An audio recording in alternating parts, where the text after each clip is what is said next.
Hi, this is Mato. Welcome to my online chess lecture. In this video I will show you a game between Nodirbek Abdusattorov and Wesley. So, this is a game from the speed chess tournament played online in 2020.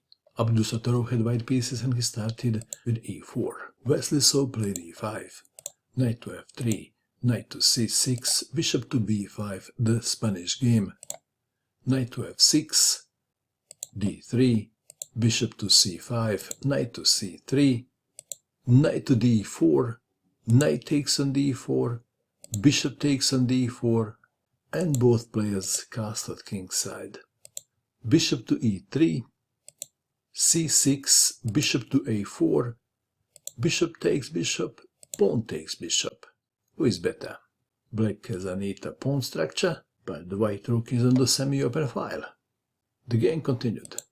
d5, queen to f3, bishop to e6, bishop to b3, a5, threatening to trap the bishop, maybe. E takes on d5, knight takes on d5, e4, knight to f4, g3, bishop takes on b3, a takes on b3, knight to e6. Black is okay.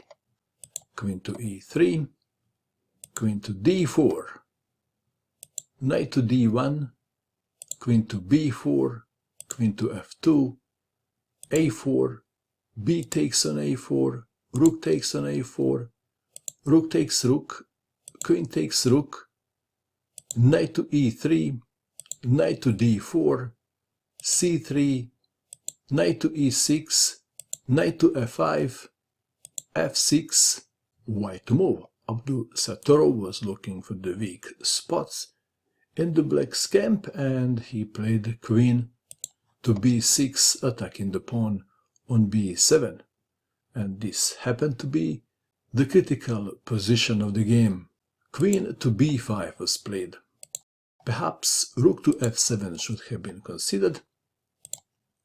Wesley so played queen to b5, offering to trade queens, thinking that the control of the open file will compensate for the bad pawn structure. Was he right or not? Queen takes queen, pawn takes queen, and now king to f2, intending to centralize the king. Rook to a8, as planned. If knight to c5, then king to e3. So we have rook to a8, controlling the only open file.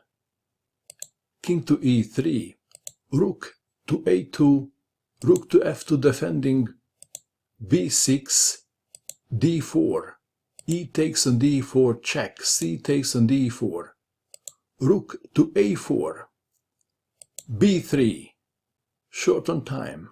Wesley so played rook to b4, attacking the pawn, but the black rook may not be on the best spot. Rook to b2, black to move. g6 was played. If king goes to f7, preventing knight to e7, then king to d3, and if then g6, then king to c3, and white wins. Back to our game. Wesley so played g6 without playing king to f7 first. White to move. What would you do? White played a move and black resigned, and the move is knight to e7 check. Wesley so resigned in view of this continuation. King to f7, and then what happens then? Then knight to c6, attacking the rook, and the rook has nowhere to go. This was yet another Abdusattorov's victory over a super GM. What do you think of this game? And that is all. I hope that you enjoyed watching this video. I wish you good luck with your chess, and bye for now.